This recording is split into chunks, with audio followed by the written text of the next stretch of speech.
আমরা সম্প্রতি দেখতে পাচ্ছি যে একটি দল আমাদের নারী এবং বোনদের উপর হামলা চালাচ্ছে। এর চেয়ে নির্লজ্জ কাজ বাংলাদেশের জমিনে জুলাই এবং আগস্টের পরে আর কিছু হতে পারে না। আমরা দেখেছি একটি দল আমাদের কোরআন ক্লাস, কোরআন তালিম প্রোগ্রামে হামলা চালাচ্ছে। যারা কোরআনের তালিমে, কোরআনের প্রোগ্রামে হামলা চালাবে, মনে রাখবেন এটা আগুন নিয়ে খেলা করার শামিল। আগুন নিয়ে যারা খেলা করে তাদের পরিণতি অতীতও খারাপ হয়েছে, ভবিষ্যতেও খারাপ হবে। সংগ্রামী উপস্থিতি, আমরা চাই আমরা কোনো ব্যক্তি বা দলের বিরুদ্ধে নয়। ইসলামী ছাত্র শিবির যারা ন্যায় ইনসাফের পক্ষে কথা বলবে, যারা বাংলাদেশের পক্ষে কথা বলবে, আধিপত্যবাদের বিরুদ্ধে অবস্থান নেবে, ছাত্র শিবির সকল ব্যক্তি এবং দলের পাশে দাঁড়াবে। আমরা ঘোষণা দিচ্ছি আগামী দিনে যারা সৎ, দক্ষ এবং দেশপ্রেমিক হয়ে বাংলাদেশকে পরিচালনা করবে, ইসলামী ছাত্র শিবির তার সর্বোচ্চ টুকু দিয়ে তাদের পাশে সহযোগিতা করবে, পাশে দাঁড়াবে ইনশাআল্লাহ। সংগ্রামী উপস্থিতি, আজকে যে ডাক্তার খালেদুজ্জামানের আহ্বানে আমরা এখানে এসেছি, তিনি ইতিমধ্যে এই অঞ্চলে ধানমন্ডি, গুলশান, বনানী, বাসানটেক সহ এই অঞ্চলে অনেক উন্নয়নের তিনি নজির স্থাপন করেছেন। ক্ষমতায় যাওয়ার আগে যারা মানুষের কাছাকাছি যেতে পারে, মানুষকে ভালোবাসতে পারে, যারা মানুষের জন্য এত সেবা করার জন্য সক্ষমতা যাদের আছে, তাদেরকে যদি আমরা আগামী দিনে পার্লামেন্টে পাঠাতে পারি, তাদেরকে নির্বাচিত করে যদি জনপ্রতিনিধি বানাতে পারি, তাহলে নিঃসন্দেহে তারা এই রাষ্ট্রের জন্য, এই সমাজের জন্য আরো অনেক বড় ভূমিকা পালন করতে পারবে। আমরা কি ডাক্তার খালেদুজ্জামানের জন্য সকলে ঐক্যবদ্ধভাবে কাজ করতে প্রস্তুত আছি? ইনশাআল্লাহ। তিনি শুধুমাত্র রোগীর সেবা নয়, আলহামদুলিল্লাহ তিনি প্রমাণ করেছেন তিনি সমাজ সেবা এবং মানবতা সেবায় অগ্রগামী হিসেবে ভূমিকা রাখতে সক্ষম ইনশাআল্লাহ। আমরা মা বোনদের উদ্দেশ্যে বলতে চাই, ইসলামের ইতিহাসে মা বোনেরা অনেক বড় ভূমিকা রেখেছে, জিহাদের ময়দানে ভূমিকা রেখেছিলেন এবং ইসলামকে প্রচার প্রসারে, ইসলামের জ্ঞান চর্চায় হযরত আয়েশা রাদিয়াল্লাহু তাআলা ভূমিকা রেখেছিলেন। সবচেয়ে বড় বিষয় হচ্ছে আল্লাহ রাসূলুল্লাহ সাল্লাল্লাহু আলাইহি ওয়াসাল্লামের সময় যিনি প্রথম শহীদ হয়েছিলেন, সুমাইয়া রাদিয়াল্লাহু তাআলা আনহা। এজন্য নারী এবং বোনদের যে ভূমিকা, এটা বাংলাদেশের ইতিহাসের প্রেক্ষাপটে আমরা দেখেছি, জুলাই এবং আগস্টে আমরা দেখেছি। ওনারা যেভাবে করে আমাদের ভাই এবং বোনদের পাশে এসে দাঁড়িয়েছেন, ছাত্রদের পাশে এসে দাঁড়িয়েছেন, মায়েরা তার সন্তানদেরকে এসে নাস্তা নেমে গিয়েছিলেন, অনেকে বিভিন্ন খাবার রান্না করে রাস্তায় আমাদের ছাত্র জনতার কাছে বিলিয়ে দিয়েছেন। আমরা বিশ্বাস করি আপনাদের এই প্রচেষ্টা যদি অব্যাহত থাকে, আগামী দিনে আমরা যে স্বপ্নের বাংলাদেশের চিন্তা করছি, যে সমৃদ্ধ বাংলাদেশের চিন্তা করছি, আপনাদের ভূমিকার মধ্য দিয়ে সেই বাংলাদেশ বিনির্মিত হবে ইনশাআল্লাহ। পরিশেষে আমরা বলতে চাই, আমরা যে অগ্রযাত্রা নিয়ে সামনে এগিয়ে যাচ্ছি, পৃথিবীর কোনো শক্তি, কোনো সামর্থ্য নাই আমাদের সে অগ্রযাত্রাকে রুদ্ধ করে দিবে। আমরা আল্লাহর উপর ভরসা করে নিজেদের সকল প্রচেষ্টাকে একত্রিত করে সামনে এগিয়ে যেতে চাই। এই বাংলাদেশের জন্য অসংখ্য জীবন এবং রক্ত দিয়েছে। আমরা চাই না এই বাংলাদেশের জন্য আর কোনো জীবন ঝরে যাক, আর কোনো মায়ের বুক খালি হোক, আর কোনো সময় নষ্ট হোক। অনেক সময় নষ্ট করা হয়েছে। আসুন সকলে ঐক্যবদ্ধভাবে এই বাংলাদেশকে গড়ে তুলি এবং আমরা সকলে কাজী নজরুলের ভাষায় বলি, আমি সেই দিন হব শান্ত যবে উৎপীড়িতের ক্রন্দন রোল আকাশে বাতাসে ধনিবে না। আমরা সেই দিন হব শান্ত, এবং যেদিন বাংলাদেশে এমন নেতা নির্বাচিত হবে, এমন প্রতিনিধি নির্বাচিত হবে, যাদের পিছনে পিছনে আপনাদেরকে চাকরির জন্য ঘুরতে হবে না, যাদের পিছনে পিছনে ন্যায় বিচারের জন্য আপনাদেরকে ঘুরতে হবে না, বরং ওমর রাদিয়াল্লাহু তাআলার শাসনামলে তিনি যেভাবে করে মানুষের অধিকারকে তাদের ঘরে ঘরে পৌঁছে দিয়েছেন, আমরা চাই আগামী দিনে এমন নেতা আমাদের মাঝ থেকে উঠে আসুক, এমন নেতা নির্বাচিত হোক যারা তাদের অধিকারকে মানুষের দোরগোড়ায় পৌঁছে দিবে। আমরা সেই প্রত্যাশা করে এবং আপনাদের সবার জন্য শুভকামনা করে আমার কথা এখানে শেষ করছি। বাংলাদেশ জিন্দাবাদ, ইসলামী ছাত্র শিবির জিন্দাবাদ। আসসালামু আলাইকুম ওয়া রাহমাতুল্লাহ। যে বাংলাদেশ সেই 1947 সাল থেকে স্বাধীনতার স্বাদ গ্রহণ করেছে, কিন্তু বাস্তবে সত্যিকারের যে স্বাধীনতা এই দেশের মানুষের আসে নাই। তার মূলে যে কারণ ছিল, বাংলাদেশ একটি সমৃদ্ধ দেশ, একটি সোনার বাংলাদেশ। পৃথিবীর বিভিন্ন দেশ থেকে সেই ব্রিটিশরা এখানে শাসন করতে এসেছে। আমাদের দেশের মানুষ যখন বিদেশে কাজ করতে যায়, সেখানে তেলের খনি আছে, এরকম সম্পদ চলে যায়। কিন্তু আমার দেশে গ্যাস আছে, পানি আছে, মৎস্য আছে। সবচেয়ে বড় যে জিনিস আমার সামনে ভাই বোনেরা, সেই মানব সম্পদ আছে। এই জন্যে দিনের পর দিন, বছরের পর দিন বিদেশিরা ষড়যন্ত্র করে সেই ব্রিটিশ আমলে এদেশের সোনা আহরণ করার জন্য এদেশে এসেছিল। আপনারা অবগত আছেন যে বিচার দিনের মানুষের জন্মদিনে স্বর্ণর পাল্লা দিয়ে স্বর্ণ মেপে তাদের জন্মদিন পালন করতো এদেশের রাজরাজারা। সুতরাং এমন সমৃদ্ধ ছিল এদেশের এই উপমহাদেশ। সেই উপমহাদেশ থেকে বিভিন্ন সময় সম্পদ আহরণ করেছে। পরবর্তীতে 47-এ এদেশের মানুষ যখন রুখে দাঁড়ায়, ব্রিটিশরা বিদায় হয়ে প্রাইমারি স্বাধীনতা এদেশের মানুষ অর্জন করেছিল। প্রিয় এলাকাবাসী, প্রিয় দেশবাসী, কিন্তু 47-এর পরে, স্বাধীনতার পরে বাংলার জনগণ এতই সমৃদ্ধ ছিল, এদেশের মানুষকে পর্যায়ক্রমে শাসক গোষ্ঠী শোষণ করে চলেছে। এদেশের মানুষের সত্যিকারের স্বাধীনতার যে স্বাদ, সেই স্বাদ তারা পায় নাই। আবারও বৈষম্য হয় পর্যায়ক্রমে। 1971 সালে এদেশের মানুষ তাদের দেওয়ালে পিঠ থেকে যায় এবং আবার তারা ঘুরে দাঁড়ায় এবং এই দেশ থেকে পাকিস্তানিদেরকে বিদায় করে, বাংলাদেশের স্বাধীনতা অর্জন করে। কিন্তু দুঃখজনক হলেও সত্য, সেই স্বাধীনতার মোড়কে অন্য আরেক দেশ আবার তাদের প্রেতাত্মা হয়ে এদেশের উপর চেপে ধরে, যার বাস্তব প্রমাণ আতাউল গনি ওসমানী, নজরুল ইসলাম। কেউ আমাদের স্বাধীনতার সময় ছিল না, আমাদের স্বাধীনতার কাউকে স্মরণ করা হয় নাই। একটা দিল্লি থেকে প্রেসক্রিপশন নিয়ে এসে এদেশে নতুন করে সংবিধান রচনা করে এদেশকে, মানুষকে আবার শোষণ করার পায়তারা নতুন করে বন্দোবস্ত করা হয়। প্রিয় এলাকাবাসী, তার ফলশ্রুতিতে 72-এ ভোট হয়, 73-এ ভোট হয়। 73 সালে আমাদের এক সচিবের সঙ্গে কয়েকদিন আগে গুলশানে কথা হচ্ছিল। তিনি বললেন সকাল 11টার সময় তিনি অনেক আশা করে ভোট দিতে গিয়েছেন। উনি যে শুনলেন যে ওনার নাম, বাবার নাম এবং হোল্ডিং নাম্বার, বলল আপনার নাম্বারে তো অলরেডি একটু আগে ভোট দিয়ে গেছেন। সুতরাং মানুষের ভোটাধিকার যে চুরি করার রীতি, সেই 1972-73 থেকে এদেশে বীজ বপন করেছিল, যার ফলশ্রুতিতে এদেশের মানুষের সঙ্গে ভোটের নামে বিভিন্ন সময় তামাশা করা হয়েছে। মানুষের সত্যিকারের অধিকারকে মানুষের দেওয়া হয় নাই। প্রিয় এলাকাবাসী, তার ফলশ্রুতিতে একের পর এক যখন 1991, 1996, 2001 এ পর্যন্ত, তাও মিনিমাম একটা পর্যায় তারা রেখেছিল। 2008 সাল থেকে শুরু করে পরপর যে নির্বাচনগুলো হয়েছে, সেখানে তারা দামি ভোট, রাতের ভোট, গুন্ডা পান্ডা ঠান্ডা, এই সকল ভোট করে এদেশের মানুষের সঙ্গে, মানুষের অধিকারের সঙ্গে, মানুষের মতের সঙ্গে সর্বোচ্চ পরিমাণ তাদের সঙ্গে ভোটাধিকারের ব্যাপারে তারা তামাশা করেছে, মানুষকে লজ্জা দিয়েছে। মানুষ শেষ পর্যন্ত আবার ঘুরে দাঁড়ানোর পরিকল্পনা নেয়। মানুষের প্রতি অত্যাচার এমন পর্যায়ে চলে গিয়েছিল যে অসংখ্য ভাই তারা তাদের স্ত্রী হারা হয়েছে, অসংখ্য বোনেরা তাদের স্বামী হারা হয়েছে, ছোট ছোট শিশু জন্মের পরে কোনোদিন বাবা বলে ডাকতে পারে নাই।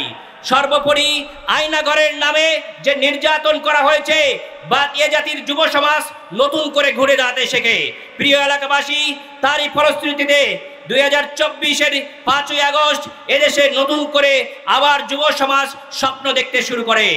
এই স্বপ্ন অসংখ্য শহীদের বিনিময়ে, এই স্বপ্ন অসংখ্য মানুষের হাত পা জীবনের স্যাক্রিফাইসের মাধ্যমে।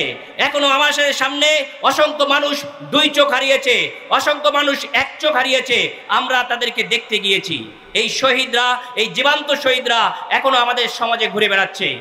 প্রিয় দেশবাসী, প্রিয় জাতি, আপনাদেরকে বলতে চাই, তারা যে আমাদেরকে এই সুযোগ করে দিয়েছে দেশ গড়ার, এই সুযোগ আপনারা কি হাতছাড়া করবেন নাকি এগিয়ে যাবেন? আমাদেরকে এগিয়ে যেতেই হবে। এই দেশকে পুনর্গঠনের যে সুযোগ এবার এসেছে, গেল 300 বছরেও আসে নাই, আগামী কয়েকশো বছরেও আর আসবে আমরা জানি না।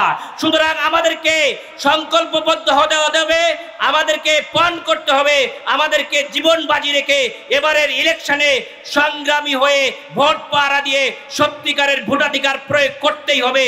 এদেশকে পরিবর্তনের করতে হবে। এদেশের নেতৃত্বের পরিবর্তন নাই, এদেশের সিস্টেমকে পরিবর্তন করতে হবে। যুব সমাজকে এগিয়ে আসতে হবে, যুব সমাজকে সঙ্গে নিয়ে এদেশকে আমরা বিনির্মাণ করবই ইনশাআল্লাহ। প্রিয় এলাকাবাসী, আমরা এদেশকে যদি পরিবর্তন করতে চাই, তাহলে শুধু একটি জায়গায় পরিবর্তনের সূচনা দরকার। আমরা অত্যন্ত আশাহত, মর্মাহত এবং আমরা ব্যথিত। 2024-এর সেই বেশি দিন নয়, এখনো 1.5 বছর হয় নাই। এই 1.5 বছরের ভিতরেই অসংখ্য মানুষ যারা জীবনের বিনিময়ে আমাদের দেশকে স্বাধীন করলো, কিন্তু আবার নতুন করে সেই ফ্যাসিবাদের দিকে, প্রেতাত্মার দিকে তারা নতুন করে চলে আসছে কিছু মানুষ। এর একমাত্র কারণ শুধুমাত্র নেতৃত্বের পরিবর্তন, সৎ দক্ষ যোগ্য নেতৃত্ব তৈরির কারখানা নাই বলে তারা সেই পুরনো মতবাদকে প্রচার করতে চাচ্ছে। কিন্তু বাংলাদেশে জামায়াত ইসলামী, ইসলামী ছাত্র শিবির এদেশকে সত্যিকারের স্বাধীনতা, সার্বভৌমত্বের স্বাদ গ্রহণ করার জন্য আমরা যে পথ, যে মত, যে জীবন আদর্শ ধারণ করেছি, সেই পথ হলো রাসূল করিম সাল্লাল্লাহু আলাইহি সাল্লামের পথ এবং মানুষকে সামনের দিকে এগিয়ে নেওয়ার পথ। আমরা সামনের দিকে এগিয়ে যেতে চাই, আমরা আগামীর পথকে গড়তে চাই, এই বাংলাদেশকে গড়তে চাই। এই বাংলাদেশকে গড়ার একমাত্র হাতিয়ার হচ্ছে, একমাত্র আদর্শ হচ্ছে রাসূল করিম সাল্লাল্লাহু আলাইহি সাল্লামের আদর্শ এবং আল্লাহ প্রদত্ত যে নির্দেশিত যে পথ, সেই পথই। আমরা দেখেছি নতুন করে যে ফ্যাসিবাদ জন্ম হচ্ছে, সেটা কোনো পরিবারের মতবাদ বা কোনো দলের তৈরি, মানুষের তৈরি মতবাদ। সুতরাং মনুষ্য তৈরি মতবাদ দিয়ে মানুষের মুক্তি সম্ভব নাই, সেটা প্রমাণিত হয়েছে। প্রিয় এলাকাবাসী, আমাদেরকে আরো এগিয়ে আসতে হবে। আমাদের আমিরে জামাত ডাক্তার শফিকুর রহমান অল্প কিছুক্ষণের মধ্যেই আমাদের মাঝে হাজির হবেন আমরা আশা করছি। সবাই প্ল্যাকার্ড গুলো আমরা উঁচু করে ধরবো। আমিরে জামাত আমাদের মধ্যে এখনই প্রবেশ করবেন ইনশাআল্লাহ। নারায়ে তাকবীর, নারায়ে তাকবীর, নারায়ে তাকবীর। আমির জামাতের আগমন, আমির জামাতের আগমন। নারায়ে তাকবীর, নারায়ে তাকবীর। আমির জামাতের আগমন, আমির জামাতের আগমন। গণসমাবেশের পক্ষ থেকে, গণসমাবেশের পক্ষ থেকে নারায়ে তাকবীর, নারায়ে তাকবীর। আমির জামাতের আগমন, আমির জামাতের আগমন, আমির জামাতের আগমন। আমির জামাতকে একটু স্টেজে নিয়ে আসেন, একটু হাত উঁচু করে পরে। আমির জামাতের আগমন। নারায়ে তাকবীর, নারায়ে তাকবীর। ঠিক আছে, বাকিরা নিচে থাকেন, অন্য সবাই নিচে থাকেন, সবাই নিচে যান, সবাই নিচে যান। শুধু আমির জামাত একা উঠে সালাম নেবেন। সবাই নিচে থাকেন, সবাই নিচে থাকেন। নারায়ে তাকবীর, নারায়ে তাকবীর। আমির জামাতের আগমন, আমির জামাতের আগমন, আমির জামাতের আগমন। নারায়ে তাকবীর। আপনারা বসেন।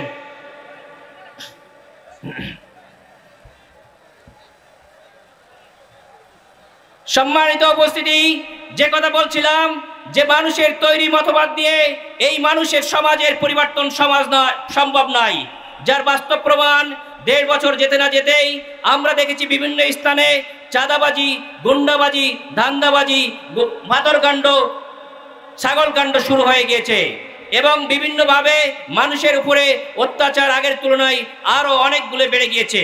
সুতরাং আমাদেরকে রাসূল করিম সাল্লাল্লাহু আলাইহি সাল্লামের আদর্শে উজ্জীবিত হয়ে এদেশকে গঠনের সৎ এবং যোগ্য দক্ষ নেতৃত্ব তৈরি করতে হবে। বাংলাদেশ ইসলামী ছাত্র শিবির সেই ট্রেনিং দিয়ে এদেশে মানুষকে, ছাত্রদেরকে তৈরি করে দিচ্ছে। ছাত্র বয়স থেকেই সেই ট্রেনিং নিতে হবে। এর পরবর্তীতে জামায়াত ইসলামী যে প্রমাণ করেছে সৎ যোগ্য নেতৃত্ব কি পরিমাণ প্রয়োজন, সেটার বাস্তব প্রমাণ 2001 থেকে 2006 সাল পর্যন্ত আমরা দেখেছি যে বিভিন্ন মন্ত্রণালয় ফার্স্ট হয়েছে দুর্নীতিতে, কিন্তু জামায়াত ইসলামী এবং জামায়াত ইসলামী 2 জন মন্ত্রী মাওলানা মতিউর রহমান নিজামী এবং শহীদ আলী হাসান মোহাম্মদ মুজাহিদ, তাদের মন্ত্রণালয়ে কোনো প্রকার দুর্নীতির ছোঁয়া ছিটে ছাটাও পাওয়া যায় নাই। সুতরাং একটি ফ্যাক্টরি, একটি কারখানা যেখান থেকে সৎ যোগ্য দক্ষ নেতৃত্ব তৈরি হয়, সেটার বাস্তব প্রমাণ আমরা আপনাদের কাছে রেখেছি। সুতরাং এই সৎ যোগ্য নেতৃত্ব আগামী দেশকে নেতৃত্ব দেবে ইনশাল্লাহ।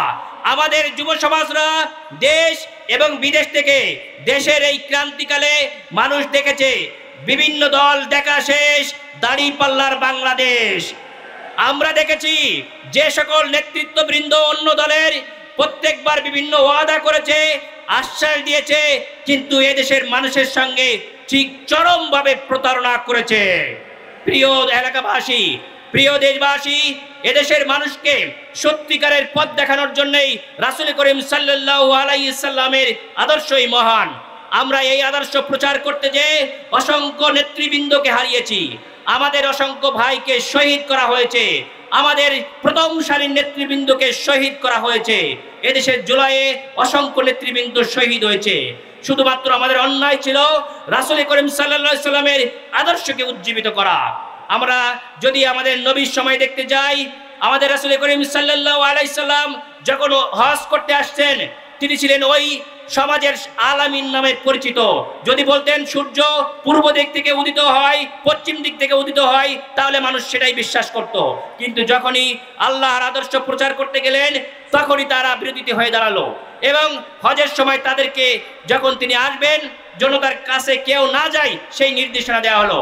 একইভাবে জামায়াত ইসলামকে মিডিয়া থেকে, সমাজ থেকে বিচ্যুত রাখার জন্য ফ্যাসিস্টরা বছরের পর বছর পরিকল্পনা করে দূরে রাখার প্রচেষ্টা চালিয়ে গিয়েছে।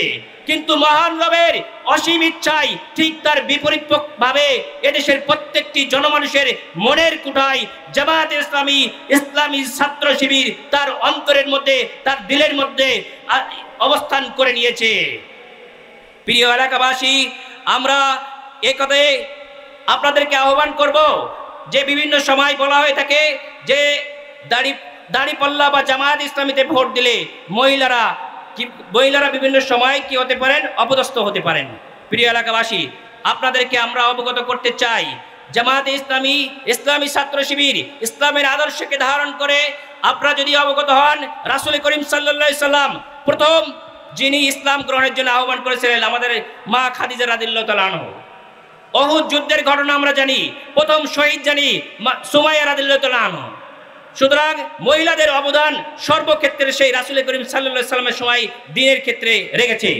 গেল 17 বছরে আমাদের যে আন্দোলন চলেছে, এই আন্দোলনের সময় আমাদের মা বোনরা যে ভূমিকা রেখেছে সেটা অতুলনীয়, অপরিসীম।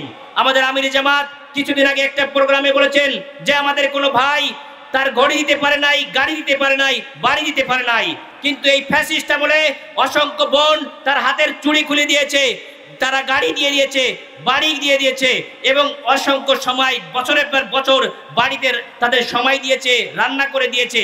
মা বোনদের অবদান এই আন্দোলনকে, বাংলাদেশকে বেগবান করার জন্য অতুলনীয়, অপরিসীম। বাংলাদেশের আমরা দেখেছি চাকসু যে নির্বাচনে, সেখানে সাধারণ মা বোনরা যে অবদান রেখেছেন, এই অবদান অবিস্মরণীয় হয়ে থাকবে। আমরা আশা করি আগামী ইলেকশনে মা বোনরা এই বাংলাদেশে দাঁড়িপাল্লাকে বিজয়ী করার জন্য একই ভূমিকা রেখে এদেশে তাদের বিজয় ছিনিয়ে আনবে ইনশাআল্লাহ। প্রিয় এলাকাবাসী, আমরা আপনাদেরকে অবহিত করতে চাই যে আমরা কোনো প্রতিহিংসার রাজনীতি চাই না। আমরা বাংলাদেশকে একটি সুন্দর সমৃদ্ধ দেশ হিসেবে গড়তে চাই, আমরা সকলকে নিয়ে গড়তে চাই। এদেশে প্রতিহিংসার যে কোনো মূল্য নাই এবং মহান রব্বুল আলামিন এই অহংকার যে পছন্দ করেন না, ক্ষমতা যে চিরস্থায়ী নয়, সেটা এই ফ্যাসিস্ট সরকারকে বিদায় করে দেখিয়ে দিয়েছে। তারা আমাদের উপরে যে অত্যাচার করেছে, আমাদেরকে মিছিল করতে দেয় নাই, আমাদেরকে একটা ঘরে বসে 5 জন আমাদের প্রোগ্রাম করতে দেয় নাই, তারা সেই একই ভোগ তারা এখনো বহন করছে। তারা যে কোর্ট তৈরি করে গিয়েছিল, সেই কোর্টে আজকে তাদের বিচার হচ্ছে। এটা থেকে আমাদের শিক্ষা নিয়ে আমাদেরকে সামনের দিকে এগিয়ে যেতে হবে। এই বাংলাদেশ আমার, আপনার, আমাদের সকলেরই। এই বাংলাদেশকে বিনির্মাণ করতে হবে আমাদের ইনশাআল্লাহ। এই বাংলাদেশকে যদি আমরা বিনির্মাণ করতে চাই, তাহলে আমাদেরকে আরো এগিয়ে আসতে হবে, একতাবদ্ধ হতে হবে। সকলে অতীতের ভেদাভেদ ভুলে সামনের দিকে এগিয়ে আসতে হবে। বাংলাদেশকে গঠনের জন্য এদেশের বাংলার সমাজ, দাঁড়িপাল্লার এবং বাংলাদেশ জামায়াত ইসলামীর আমির যে নির্দেশনা দিয়েছেন, এই নির্দেশনা যদি আমরা ফলো করতে পারি, তাহলে একটা সুন্দর বাংলাদেশ আমরা আপনাদেরকে উপহার দিতে পারবো। প্রিয় এলাকাবাসী, প্রিয় দেশবাসী, আপনারা অবগত আছেন যে বাংলাদেশ জামায়াত ইসলামীর আমির যখন পানিতে মানুষ ডুবে যায়, যখন বন্যার মধ্যে মানুষ পড়ে, যখন আগুনে মানুষ পুড়ে যায়, সকল ক্ষেত্রে প্লেন দুর্ঘটনায় এদেশের একজন যোগ্য নেতা, একজন সত্যিকারের অভিভাবক আমরা পেয়েছি। যার মাধ্যমে এই বাংলাদেশের সেই 5ই আগস্টের পরে জাতি যখনই ক্রান্তিকালে পড়েছে প্রত্যেকটা সময় তিনি এদেশের অভিভাবকের ভূমিকা পালন করেছেন। প্রিয় এলাকাবাসী, প্রিয় দেশবাসী, এই অভিভাবক, এই সরল এই অভিভাবকের মাধ্যমে আগামীর বাংলাদেশ আমরা গড়বই গড়ব ইনশাল্লাহ। আগামীর প্রধানমন্ত্রী ডাক্তার শফিকুর রহমান, ইনশাল্লাহ আমরা পারবো তো ইনশাল্লাহ। ইনশাল্লাহ আমরা যদি আগামী দিকে এগিয়ে যাই তাহলে আমরা আগামীর বাংলাদেশ সুন্দরভাবে গঠন করতে পারবো। আমি একটা ছোট উদাহরণ দিয়ে আমার বক্তব্যের শেষের দিকে যাব। 2 দিন আগে আমাদের একজন ভাই, আমি এই যে কড়াইল বস্তিতে যে আগুনে মানুষ পড়ে গেল, মানুষের যে নিঃস্ব অসহায়, এই অসহায় মানুষের মধ্যে দেখেছেন আমরা কাজ করেছি। আমাদের আমির জামাতও রাত 12টা-1টার সময় যে হাজির হয়েছে। মানুষ, পলিটিক্স, রাজনীতি মানে সাধারণ মানুষের কাছে যাওয়া। এই কাজ শেষ করে রাত 1টার সময় আমি বাসায় যেয়ে কেবল পৌঁছেছি, তখনই একটা মেসেজ দেখলাম সিডনি থেকে একজন ডাক্তার, আমার খুব কাছের, উনি ল্যান্ড করেছেন আমাদের বাংলাদেশ ঢাকা ইন্টারন্যাশনাল এয়ারপোর্টে। এই মেসেজ উনি আমাকে যখন প্লেনে উঠেছেন তখন দিয়েছেন, কিন্তু আনফর্চুনেটলি আমি সারাদিন কর্মব্যস্ততার কারণে তার এই মেসেজটা আমি দেখতে পারি নাই। তখনই আমি কল করলাম এবং সেই রাতেই তাকে আমি আনতে গেলাম। তিনি আসার কারণ হচ্ছে তার বাবা অসুস্থ এবং আইসিইউতে চলে গেছে। এই কথা শুনে তিনি সঙ্গে সঙ্গে প্লেনের টিকিট কেটে এদেশে এসে পৌঁছেছেন। সুতরাং এটাই হচ্ছে বাবা মায়ের প্রতি ভালোবাসা। ইসলামী ছাত্র শিবির, জামায়াতে ইসলামী শুধুমাত্র এদেশে যোগ্য নেতৃত্বই তৈরি করছে না, সত্যিকারের মানবতা, মানবিকতা, মা বাবা যারা শ্রদ্ধার এবং যারা বড় একটি সুন্দর সমাজ করতে চাই, তাদের প্রতি সম্মান দেখাতে চাই। আমরা ভবিষ্যতে এমন একটি রাষ্ট্র গঠন করতে চাই, এমন একটি নেতৃত্ব চাই যেখানে মা বাবা অসুস্থ হলে দিনের পর দিন বিদেশে থাকবো আর এদেশে নেতৃত্ব করব। এরকম নেতৃত্ব আমরা চাই না, চাই না, চাই না। আগামীর নেতৃত্ব হবে মানবিকতার রাজনীতি, আগামীর নেতৃত্ব হবে সমাজের মানুষের সাথে গণমানুষের রাজনীতি ইনশাআল্লাহ। প্রিয় এলাকাবাসী, আমাদের এই দেশটা অনেক সময় পার করছে, সুতরাং এই দেশটাকে আমাদের গড়তেই হবে। আমরা পরিকল্পনাবদ্ধ করে সত্যিকারের অতীতের ভেদাভেদ বলে সকলে একত্রিতভাবে এই দেশটাকে গড়ার যে পণ করেছি, আমরা ইনশাল্লাহ আগামীতে বাংলাদেশকে এমন একটি বাংলাদেশ উপহার দেব, যেই বাংলাদেশ কোনো দলের, কোনো পরিবারের বা কোনো বিশেষ ব্যক্তিরা হবে না। আগামীর বাংলাদেশ গণমানুষের বাংলাদেশ। এই বাংলাদেশকে আমরা সকলে মিলে গড়বই গড়ব ইনশাল্লাহ। এই প্রত্যয় ব্যক্ত করে আমার কথা শেষ করছি। আসসালামু আলাইকুম রহমতুল্লাহ।